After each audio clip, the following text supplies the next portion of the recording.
Good afternoon, everybody. Welcome into CanesInSight PM. I am your host, Peter Ariz. This is show number 3 today on the CanesInSight YouTube channel. So appreciate everyone for joining me this afternoon, man. This is CanesInSight PM. We've been doing it now for a couple weeks.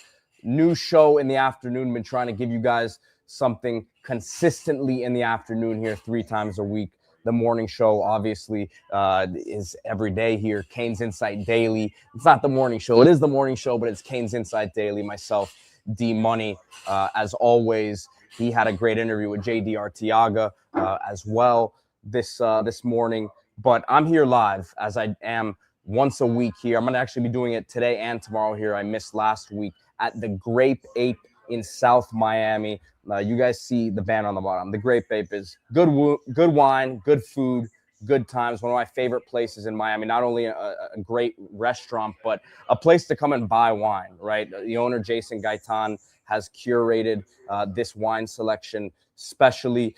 Someone like myself who loves good wine, but I'm not like a wino. I don't know all the ins and outs of it. You come here and you got a phenomenal selection. It's, you know, everything's good here. And the food, phenomenal. Giorgio Rapicavoli, renowned chef, does the menu, runs a kitchen here. So you combine the amazing food with the expansive wine selection here. Great vibes. And Jason is a huge supporter of the Hurricanes for a very long time here, as diehard as anybody. And you guys know on CanesInSight here, we support who supports the Canes. And it's, that's one of the great things about a lot of these partnerships. So come out to the Grape Ape in South Miami. Always have a lot of special events going on, wine tasting.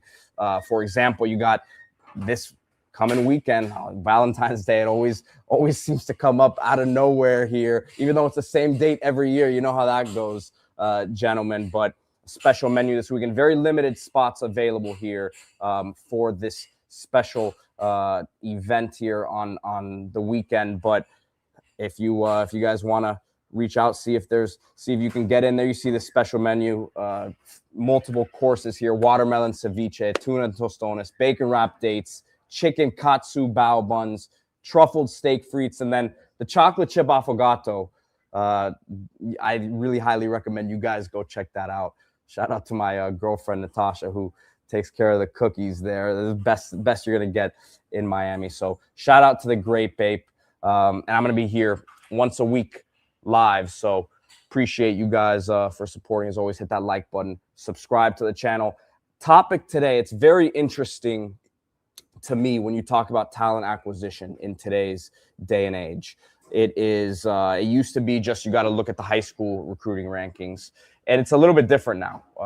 To me, with the portal and everything you see that goes on outside of, hey, you want 5-star recruits, but you still have to develop them. And it's not just, you're gonna lose so many guys because of what the portal is.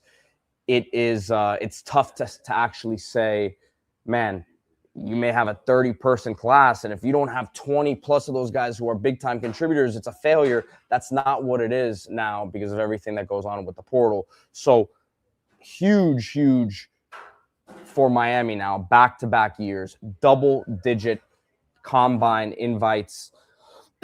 Last year had 10, but you're really upping that number now this year. And I'm going to bring this graphic up here real quick, as I also am going to be sharing the stream link, and I'm a one-man show right now, live here producing. So just bear with me on that.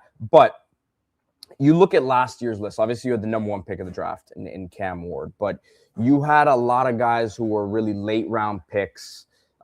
They were not, when I look at it, I'm looking for top 100 sort of picks. I think that's how you get to the level. And I think Mario, very, very much so, has been on board with from the beginning here. We have to up the talent level. That's the only way that we're going to get this thing to where it needs to be. So taking a look at it, pulling up, you guys see the graphic here, and you guys see the 10 invites, and we're going to go through it. So to me, like I just said, how do you judge what talent acquisition should look like? It is NFL picks. It is guys who end up making it, even if you aren't a draft pick, guys who And Xavier Restrepo, to me, obviously he wasn't a draft pick. He hasn't really broken through just yet. We are very grateful for what he did here as all-time leading wide receiver, but you need to continue to up the upper echelon NFL talent, right? So NFL Combine invites 10. Texas A&M with the most this year, 13, shows you what Miami did by winning that game on the road in College Station. Alabama with 12. So you could say a bit of a disappointment there with the way things ended this season. Very interesting one with the next one here. Ohio State and LSU both with 11. Man, you can see why LSU fans were very upset about the ending there of the Brian Kelly era with all of that talent. And then Miami and Oklahoma both with 10. So I want to take us back to year one of Mario and what he inherited, because to me, this is where you kind of see the growth that has happened under Mario. And D-Money has talked about this a ton in terms of what we're kind of going through here. But now that the official combine invites are out for this year, we can take a look at the numbers. Year one. So this was, I call it year one. It was really like half first 3-4 months when Mario got in here. What he inherited. Manny Diaz's last year, you had 4 combine invites. Okay, so that was spring of 2022, that NFL combine for that 2022 year, 4 combine invites. Okay, so that's the roster that Mario inherited. He brings in some guys, and you only have 2 invites Mario's first year, including one of them being Tyreek Stevenson, ended up being a second-round pick. Obviously, a guy who came over from Georgia, was a guy that Manny brought in, but he ends up being one of the 2 combine invites for the first year of Mario. And then the previous year, John Ford being the only draft pick as a 7th-round pick. 2024 now, and now you're starting to get still at the end of these Manny rosters, as Leonard Taylor is one of the guys with a combine invite, a former 5-star recruit. We see him now in the NFL with the Patriots, but he goes undrafted. And this is, again, a former 5-star recruit, and came over or stayed on this roster from the Manny days. Cam Kitchens as well. James Williams. Cam Kitchens having an awesome start to his career. James Williams has now made it with the Titans as a linebacker, which we don't need to go through that, as many Canes fans would have projected this happening years ago there. And then on the offensive line, Javion Cohen, Matt Lee. And Matt Lee has made it now with the Bengals as their backup center, and he's played a bit. But Javion Cohen has bounced around. And 2024, that's still 2 combines ago, right? Last year, you had 2025, which was Cam Ward. You had 10 guys who got invited to the combine. And as we look at who some of those guys were, obviously you had Damian Martinez, late round pick, has not been someone who's stuck to this point, unfortunately. Cam Ward, we know he was a first pick there, and obviously excited about what the rest of his future could look like. Elijah Arroyo, one of the Manny guys, but really was developed under Mario's tutelage and got healthy under Mario. We know he was the number 50 pick of the draft of the Seahawks. Just won a Super Bowl there. Dealt with some injuries this year. Expect him to have a bigger impact in terms of the receptions and all that. So you had Cam, and you had as number 1, and then you had Elijah Arroyo at number 50. And this is the big difference between what you're going to see this year as I go player by player. And we look at the guys who just got invited officially yesterday, and then you compare that to the 10 last year. It's a different, you're taking a huge step up, man. You go from 2 top 50 picks last year to going from pick number 50 to all the way to the 5th round, 153rd overall, Jalen Rivers. And he's another guy who I think is going to have a long career here. But after that, you have Kiko Mauanoa for the Jets as another 5th round pick. Tyler Barron, 5th round pick. So you have 3 5th round picks Borregales goes in the 6th round. Martinez goes in the 7th round. So you have a 1st, a 2nd, 3/5, a 6th, and a 7th. Comparing to what you guys are going to see this year, and I appreciate. I'm going to get to a lot of these. I'm going to get to a lot of these in a second here. These comments, and of course, we want as many questions as possible. Want the show to be interactive here, but you go from 10 invites, some guys who go undrafted here, to what you look at here on this graphic, and we'll go according to the graphic, right? So we make things easier to follow along here. Francisco Malanoa, top 10 pick, pretty solidly. I think there's going to be some discussion as to whether he's a guard. Is he a right tackle? Is the Will Campbell stuff going to mess around with his stats? To me, different players, and D-Money talked about it, a lot stronger. He plays with a lot more power. But top 10 pick right there, to me. Inez Cooper, again, we're staying on the graphic. We aren't going by like projected picks here. I'm just following along here. Inez Cooper right next to him there. Probably a 5th round, 6th round sort of pick. I have a hard time believing, and he's someone who we'll see what he comes in at weight-wise. I think he could help himself by showing up in tip-top shape, which, you would say, man, why was he not in good shape this year? No, he was. It's not that he wasn't in good shape, but when you're looking at, you're an NFL evaluator, right? And you look at maybe some inconsistencies in certain guys. He's someone that we understand came into Miami, dropped a ton of weight, and all of that. But when you're putting money into a guy, that they want to make sure all that is cleared. So to me, if he goes out there and he shows up in, I don't know what the number is for him because I don't know what he walks around at, but in about as good shape as these scouts have seen him, go through some of to me, when we talk about these offensive linemen, yes, the sheer numbers and the short shuttle and the 10-yard split on the 40-yard dash, that stuff does play into the evaluator's thought process. But to me, with them, and I think really even with Markel Bell more so, the on-field stuff, the side-to-side movement,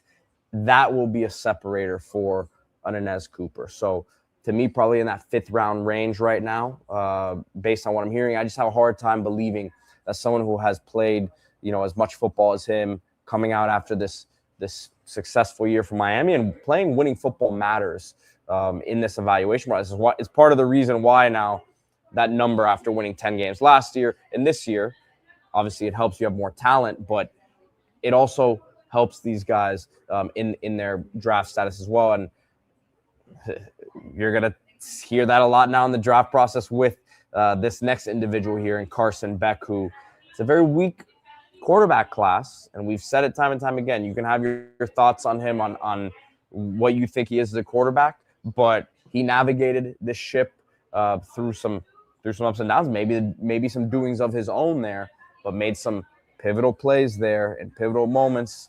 We have a not a great last memory on the last throw there, of course, against Indiana.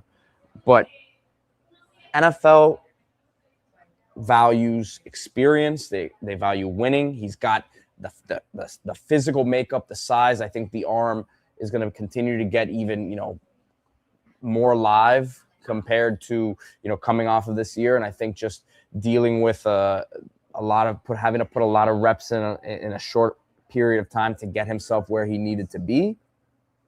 So that should be interesting to see what it looks like if he throws at the combine. But you're looking at probably a third round type of pick there, maybe 4th round sort of pick. I mean, if he goes through this process smoothly, it wouldn't shock me to see someone take a chance on him higher than that in like the 2nd round. But yeah, you don't have too many great options at quarterback this year. You had Dante Moore that came back, which kind of moves him up there, but he's a top 5 quarterback in this draft class. So that will put him in the top 3, probably at worst top 4 rounds, I think. So that's gonna be one of the more interesting evaluations, right, of the entire draft, not just from a Miami perspective, but from the outside in, because he'll be highly scrutinized, for I don't think fairly, but that's what it will be. Markel Bell, obviously wish this guy could have come back for another year. It would have been awesome to have him as one of the best left tackles in college football. We understand his story coming from the junior college level. He's made huge strides, man. It really has, because you could point to some of the trouble that he had with speed early on in his time in Miami when he first got in there, when Jason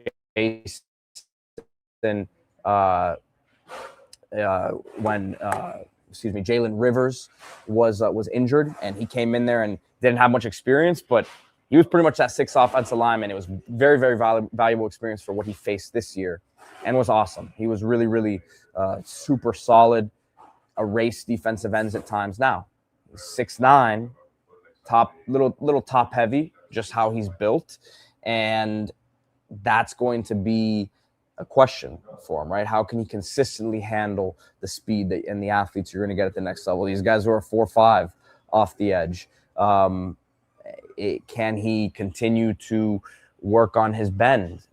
Don't be a knee bender, not a waist bender. So there's just physical limitations in his game that they're going to want to see.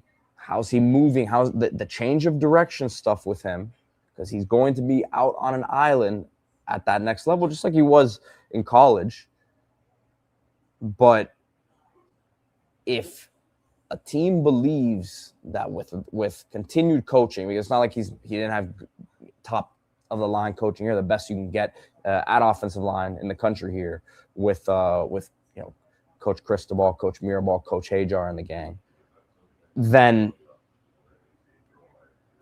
there could be a team that really puts a belief in him and says, man, we've seen this guy grow tremendously the last 2 years.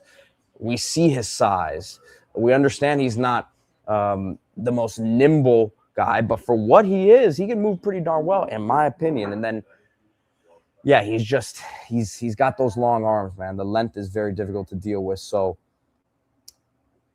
4th, 6th round range. I know that's a pretty big range. He bounced back very well at the Senior Bowl. From what I understand, there was a viral clip of him getting beat. But yeah, man, I really don't see him as a guy whose growth has stopped. I still think he has potential coming from the junior college level. He's continued to get better. So yeah, I think 5th round safely, I would say right now, but has an opportunity to move himself up through this draft process. Will do awesome in these interviews, I believe. And yeah, it was unfortunate he couldn't get a waiver approved. Would have been great to have him back, but I think he'll be good at the next level and have a long career in this thing. I want to get to some of these comments real quick, as again, I'm live here from the Grape Ape in South Miami. You guys see the address up there, 7400 Southwest 57th Court, South Miami, Florida. Really 5 minutes from campus across the street here. So great restaurant, great not only food, but the wine selection as well has been specially selected by the owner, Jason Gaitan. You guys got to check this place out. One of my favorite places in town. So comment here from Nick Isaac. He says, teams passing on Mesidor in the 1st round because of his age is why so many NFL teams continue to be terrible year in and year out. Such a pathetic excuse. So a couple things on that. I was actually saying earlier in the year when D Money was pushing, hey, this guy could be a 1st round pick, I was the one who was saying, man, it's not only the age, it was the injury history, right? And remember, even in the middle part of the year, Mesidor got banged up again, missed a game or two, and you're like, man, like, is this just unfortunate with this guy that this is what he deals with? He came back better than before. Finished the year and was one of the driving forces, obviously, along with Ruben Bain. And I think there is an upside to drafting someone like that later in the first round. And this is just in my knowledge, from being an NFL agent and representing, guys at kind of that stage of the draft there in the late first round. Titus Howard was picked 23rd overall in 2019 by the Texans. What happens there is when you look at a premier position which is why a lot of teams will jump back. That's why you saw the Ravens jump back in and get Lamar late.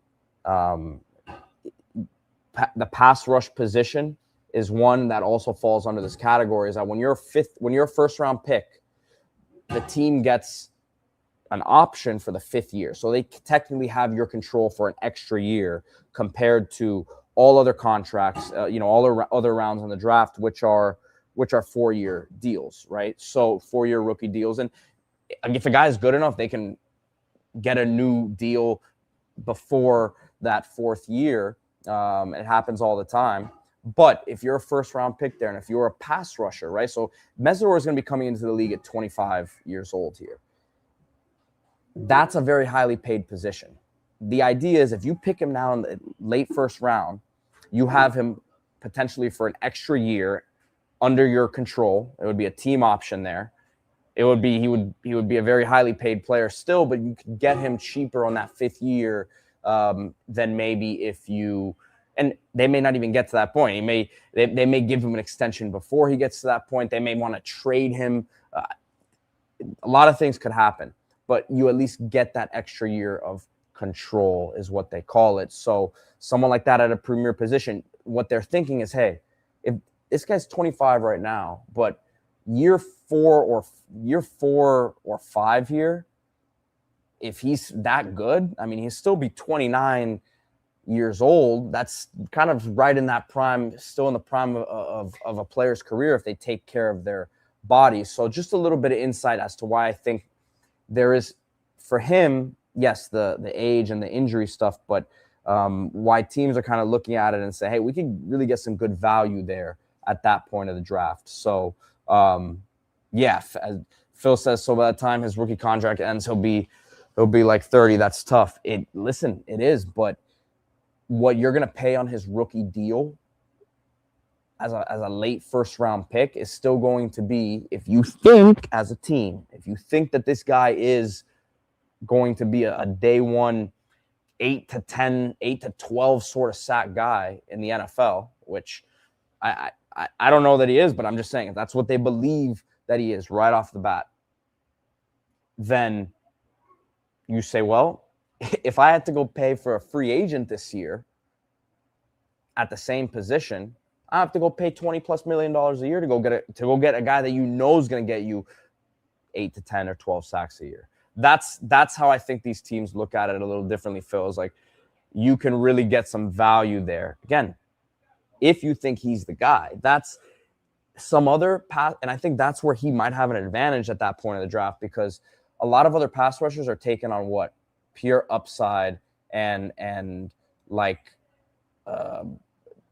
pure upside and traits, right? Like Nick's saying, paying a rookie rate to a top player in the prime of his career sounds like a great deal to me.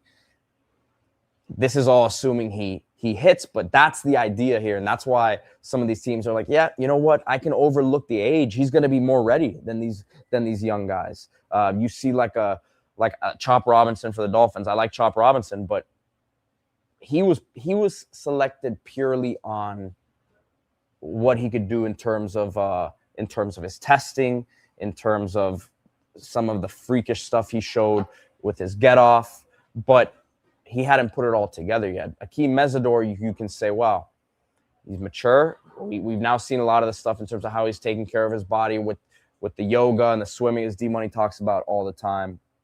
But yeah, and then Humble Rabbi, he brings up Shamar Stewart, how he went in the first round. He says Mesidor will be much more reliable, and he's another example of a guy that you draft off of height, weight, speed, all of that, and it could work out.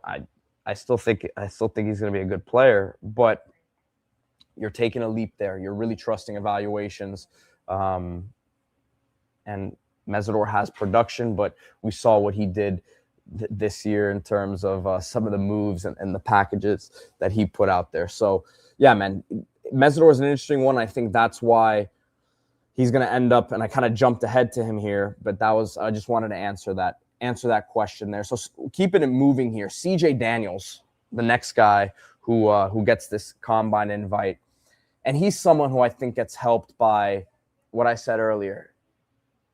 Great season. He's a leader in that. Great season as a team.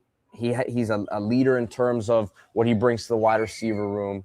He's been multiple places, and LSU's not going to have anything bad to say about him. Brian Kelly was saying great things about him when he was there, trying to fight through that foot injury, get back to full health. He was at Liberty, and from what I understand, he was a model guy there, and was one of the top yards per reception guys with Caden Salter as his quarterback a few years back. So he's everywhere he's been, they're going to have nothing but good things to say about him. Good size, 6'1.5", 6'2". The speed, I think, is going to be probably the biggest question mark there. So running at the combine will be very important. If he can get into that high 4.5 range, and I have no idea what he's actually projected to run, but if he can get into that high 4.5 range, mid 4.5 would be awesome for him. But if it's a 4.5 something, then I think he's going to get drafted. I really do. And medically, I think he should be good. I don't know. I don't think there's any other issues with his foot or anything like that. He missed a little bit of time there at the end of the year, but came back when the Canes needed him most.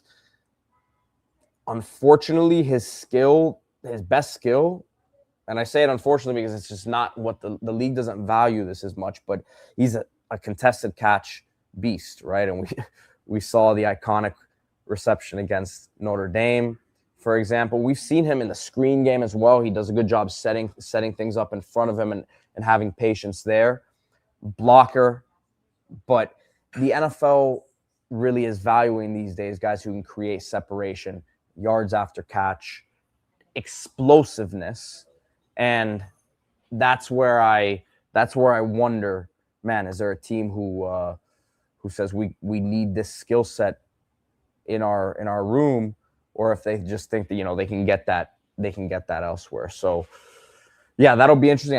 I think probably a high priority free agent, maybe a 7th round pick at that point, especially at that position where you can kind of look at the other guys on the roster. He may be better off being able to choose where he goes. But man, I hope if he goes out there and he runs out the 4.5s, to me, that he should be a draft pick. But that would be so. Now just looking at this top row, that's one top 10 pick there. Beck, I see him 3rd, 4th round, and then both of those offensive linemen should get picked as well. So that's 4, I think, guaranteed draft picks from that top row there. And then you look at the bottom, you have, I think, all 5 of these guys going to get drafted. We'll start with Ruben Bain, of course, and it'll be interesting to see what he does at the combine, because to me, he's such a guy who the tape speaks for itself, and the running and jumping and all that, the power is the power. You can turn on the tape and see what the power that he's got in his hands.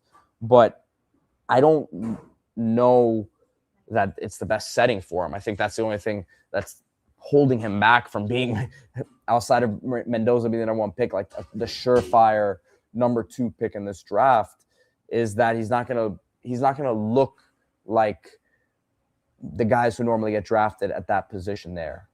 Now, and I've said this before about him, he's the type of guy that, and it goes both ways here, team owners will fire GMs based off drafts. And looking back a couple years here, making decisions in drafts, we see the Vikings just fired their GM based on a decision of drafting JJ McCarthy, not only drafting JJ McCarthy, but moving on from Sam Darnold. And then you see now the story's not done with McCarthy, but a GM lost his job there, right? So JJ McCarthy got him fired. Bain, I think, is going to get a GM fired the other way if you pass up on him, because it's very easy for the it's very easy for the GM to be able to point to a guy like Kayvon Thibodeau from Oregon a couple years ago with the Giants and say, well, he's 6'5", he's 260 plus, he's running 4.5s, and yeah, if it didn't work out, it didn't work out. But you saw what was there. Bain, a GM can't tell the owner, well, you know, he looks a little bit different, but I think these owners, if they watch any football, will say, well, I'm watching college football, and this guy's destroying every game he's playing in. So are we picking the best players, or are we picking the best athletes, right? So that is, to me, a very interesting part of this discussion, and why I say if a GM passes on him and he ends up being a game wrecker, I'm not saying he's Aaron Donald, but if he ends up being an impact sort of dude early on, right away, then he could get some people fired. Because just because he doesn't look like he has the longest arms, his bend for his size, for how stout he is unbelievable. But some teams may say, wow, we would like him to play inside more, and that may happen. And that's where the value is really going to be determined here. But to me, top 5 pick is what you're going to see there. So as we continue moving along here, remember to hit that like button, subscribe to the channel. I'm live here from the Grape Ape in South Miami. Wesley Basanth, a guy who helped his case, became a lot more consistent this season. I think playing in Corey Heatherman's scheme really freed him up a bit. We know he can run. I think you'll see him in that 4.6 range, which is awesome for an off-ball linebacker like him. What's he going to weigh in at? And just what's he going to look like walking around out there? And linebacker, another position that, if you're not a rush guy, has been a bit devalued in the NFL right now. But he's someone that I think should be definitely like ascending in this process. I think you could see him pick maybe like 5th, 6th round once it's all said and done. He's going to test very well out there, and just a guy that you know is never going to be a 240-pound thumper, but in today's modern NFL can play. I mean, you don't have to take him off the field, and that's what devalues a lot of guys. Is you can only play first and second down. You can only play maybe run situations, but you don't really have to worry about that with him. So Wesley Basanth, he's a guy who's got an opportunity here at the Combine to impress people. I think he'll test really, really well. Akeem Mesidor, just went through it with him. Should slide in there I don't want to say at worst, because medical stuff is weird. There may be stuff in the medical that we don't know about. And I'm not saying that like in a what's the word I'm looking for? I'm not saying that because I know anything. Cryptic is the word I'm using for. I was going to say cringe, not cringe-worthy. Cryptic was the word I was looking for. I'm not saying that cryptically. I say it just like he's dealt with serious issues that Miami's doctors may have been perfectly fine with him getting cleared this year, and he played and he was unbelievable. So there's no reason I think he wasn't healthy. But every team has their own doctors in the NFL, and they have their own protocols and they have their own standards for, hey, this guy might be good right now, but the shelf life on him is looking like this because this was what his injury history is. So I don't want to say at worst a first-round pick. It could happen. He could slide with, and then the age stuff too. But film alone, you're looking at a top 20 pick in this draft. I think personally he goes in the last like 5 to 7 picks of the first round. That's my prediction as of February 12th.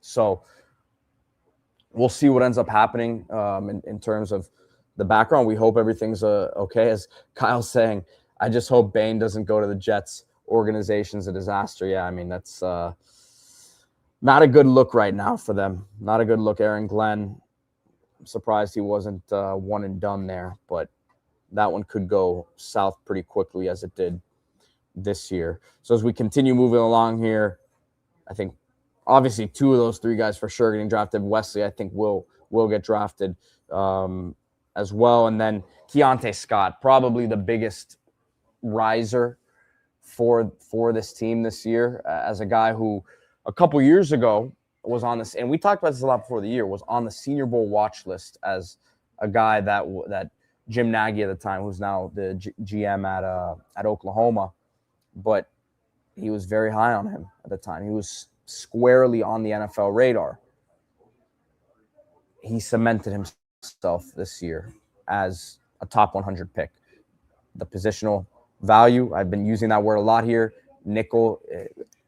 Every team has their own philosophy on what sort of nickel they're trying to play. Do they want a bigger one?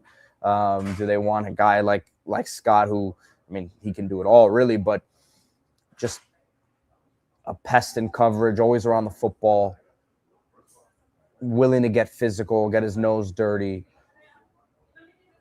He's top 100. And then also has, which we talked about earlier this week, has the ability to be a punt returner. He didn't have to do it this year with Malachi Toney, but was an All-American sort of punt returner at Auburn previously. So he gives you that aspect. To me, there's a chance he slides, depending on what he runs. I could see him running in those, I don't know, mid 4.4s, 4.44, 4.45. If he does that, which that matches up with the speed, and with him, it's not just, he's one of those guys that you want him to run well, but the instincts and the tape show he plays fast, right? You saw how he was moving on that pick six when he jumped it against Ohio State. We saw Texas A&M had some plays in the backfield too. Surefire tackler. He doesn't miss tackles. He's not throwing his shoulder into things. I mean, he is fundamentally sound. He was a leader, really understood what it meant to be a Hurricane. We hear the stories of him looking up into the rafters and seeing the All-Americans and saying, you know, this is my motivation and this is why I came to Miami. So top 100 for sure. Opportunity to move himself into that top 50, top 75 with a strong process here. And look, these are the guys who were invited to the combine. We'll talk about some of the guys who were snubs after I talk about Jacoby Thomas, who had a Senior Bowl invite, didn't end up going out there, but you get the Senior Bowl invite. That's kind of a sign that you're a top 4 to 5 round guy. Not everybody, but that's a good indication for him. And I'm interested to see what he runs, because he plays fast, just like we were talking about with Keontae Scott, and the violence is there. But probably a fourth to sixth round guy at this stage. I mean, that's right there, though. I mean, I think you're looking at with this list, I'll say, because I had previously said here Wesley for sure getting picked, and I think he will, but I'll say 8 guaranteed from this list that get picked from the 10 invited. And then you have 3 who did not get invited, which that would be James Brockermeyer, who had an awesome showing at the Senior Bowl. I've heard he's getting drafted. Center's weird. There's only so many of them picked every year, and a lot of times guys who get drafted have the ability to play either center or guard.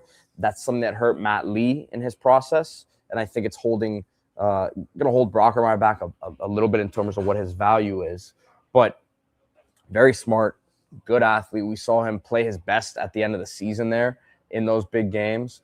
So he's one that I believe gets drafted. So we'll say 9 there. Keelan Marion, I'm not shocked he didn't get invited to the combine, but I think he deserved one, and I would have been really interested to see what he ran at the combine. He'll have that opportunity at Pro Day. But yeah, he's someone that, with the new NFL kickoff rules too, his value could get increased there. Maybe that probably might be more of where his value is right now to the league than as a wide receiver. So, and I know the Colts drafted a guy, Anthony Gould from Oregon State, a couple years ago as their kickoff specialist. Let me see what he's done. Let me see what he's done as a returner for them. But he's really, I mean, as a wide receiver for them. But he's really, he had 2 catches this year, 3 catches in his career, but he's a return specialist. He's a kickoff return specialist for them. So, you know, that's probably where Marion's value is. So, again, I'm not shocked that he didn't get the invite there. But, and Kyle Muncie said, I'm surprised Brockermeyer didn't get a combine invite being an All-American. It's not even being an All-American because being an All-American, unfortunately, has no bearing on the combine stuff. It's more the scouting committee the NFL scouting committee gets their list of 300 something guys that get invited every year. It's the fact that he was a Senior Bowl guy and performed well at the Senior Bowl that was surprising to me that he didn't get an invite. So that was a bit weird. But yeah, that's so Brockermeyer, Marion, and then the third one to me, who, you know, unfortunately didn't help his stock much this year, just with some of the inconsistencies, was David Blay. And before the season, a lot of scouts, GMs who were thinking that this guy could be a top 100 plus sort of pick. Like, they thought that he would be they thought that he'd be with the added weight that they saw him add in fall. He probably added like 15, 20 pounds from his days at Louisiana Tech, had fared well against P5, P4 competition on film.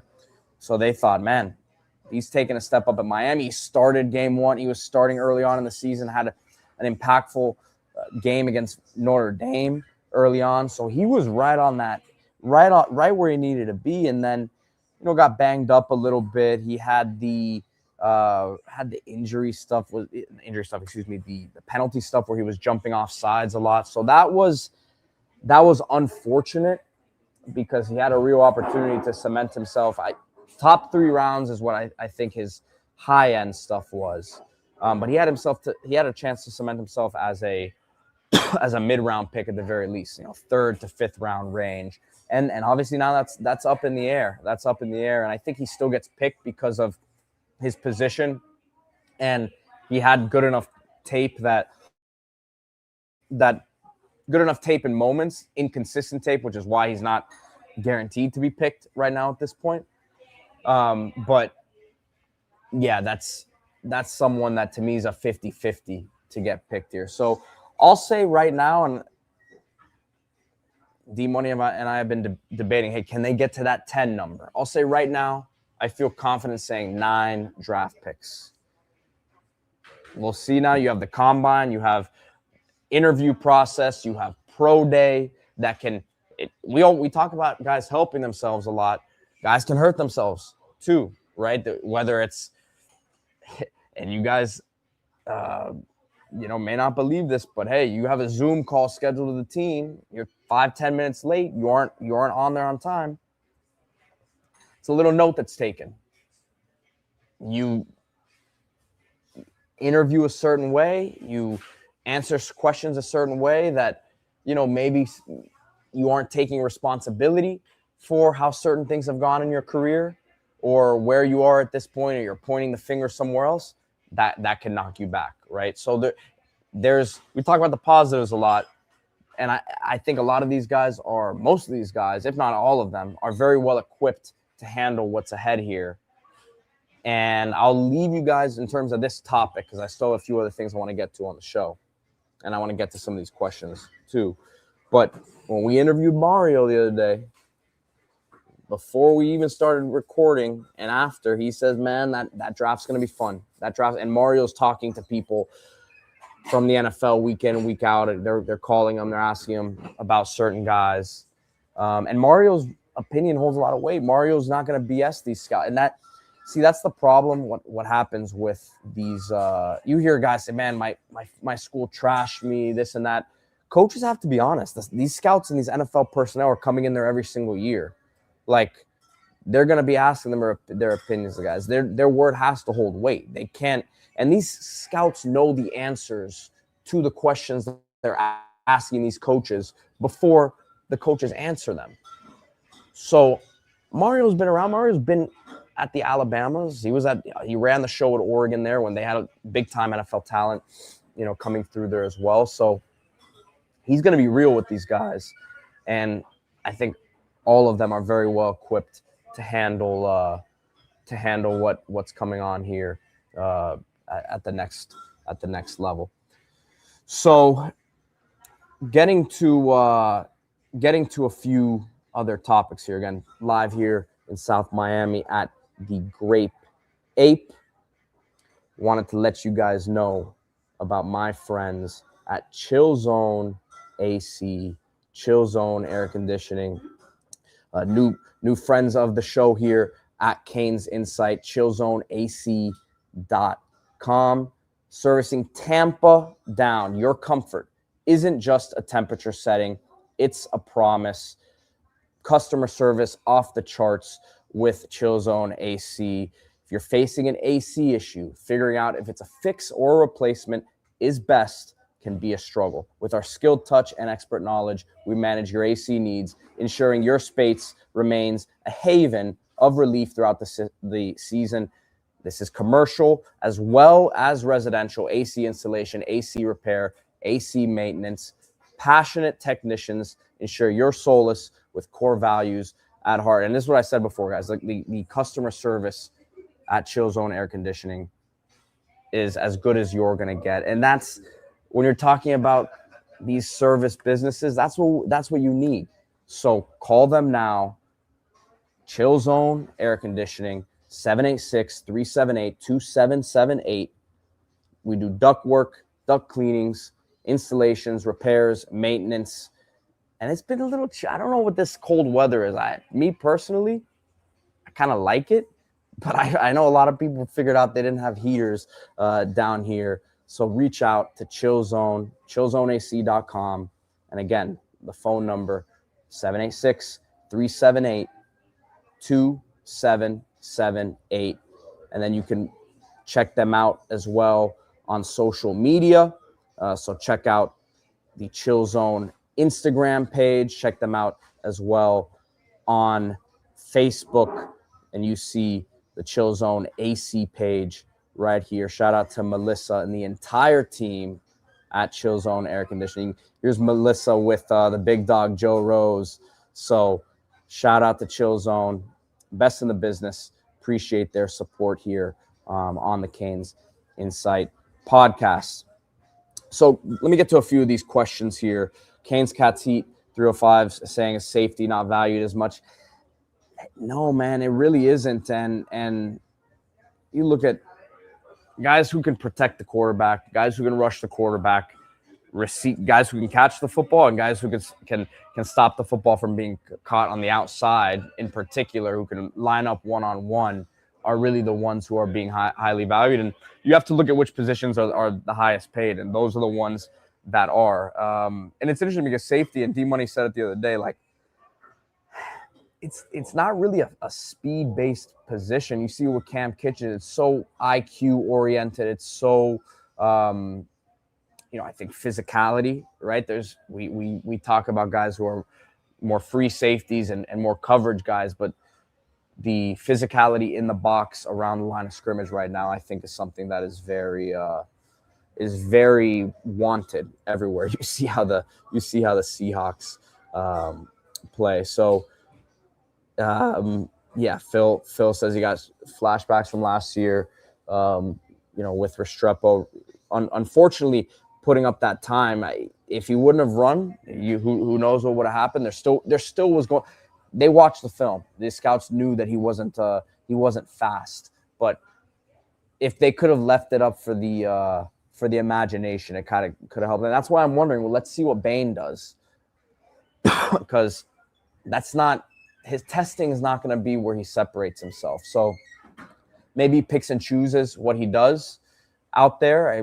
That wouldn't surprise me. Maybe he just because there's two lines of thinking. When I was doing this and working with guys in the pre-draft process, there's two lines of thinking. Look, if you're ready to run at the combine in terms of health, like if you're fully healthy, if you've been running times with your trainer, and it's not just the times itself, it's like, does the trainer think that you can get more out of where you are? It's either you run at if you're healthy and you feel confident, you run there so that you give yourself another opportunity to run at pro day, because then you say, hey, maybe I put up a time that I don't think I'm gonna even beat it at pro day, and then I don't have to worry about testing certain things at pro day. Then I can just focus on, hey, the on-field stuff. Maybe there's one or two things like the vertical jump that you didn't feel like you did as well as you could at the combine. But the other line of thinking is, look, pro day sometimes a little more comfortable of an environment. You're more used to the surface that you're going to be running on. The scouts out there, hey, it's not me saying it. It just, you guys all see the pro day numbers sometimes look a little bit different from the combine numbers, which there's a reason for that. And it's funny, the laser times are the official times that they run at the combine. Teams don't use the laser for the most part. For the most part, they have them and they look at them. But teams are using their own hand times that from their scouts as what they put in their system, and that's what they're going to reference. Because why?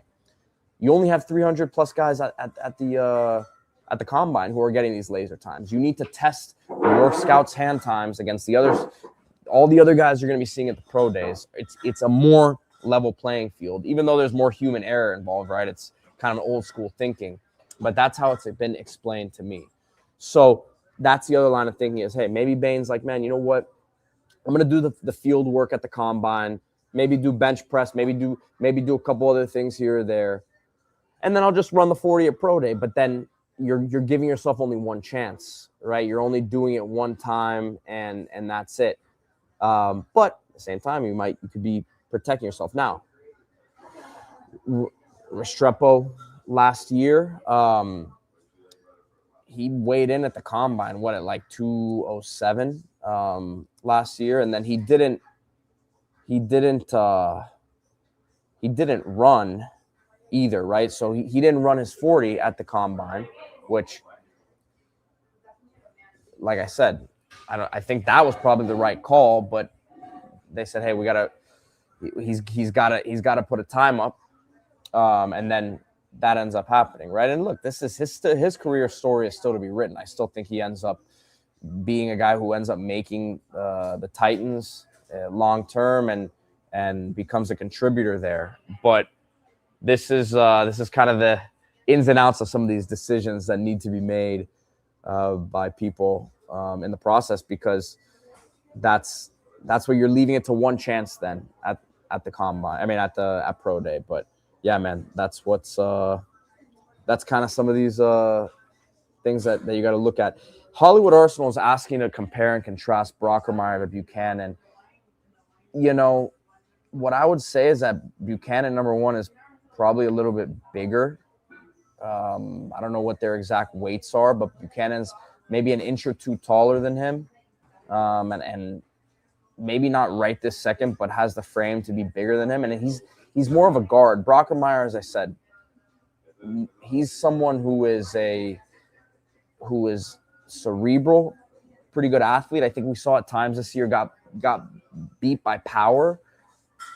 Buchanan's more of a road grader. Buchanan, I think his physicality and his functional strength is something that is probably going to separate him from Brockermeyer. And to this point, he's trained a little bit at center and he's trained some snapping, but I don't see that being his future home. I see him being a guard. So, yeah, man, that's how I would answer that one. Chris Comito says, shout out Baraka Atkins being hired at Venice High School, next town over for me.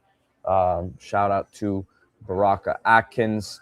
Yeah, it's Phil. I'm laughing at your comment, man, because it is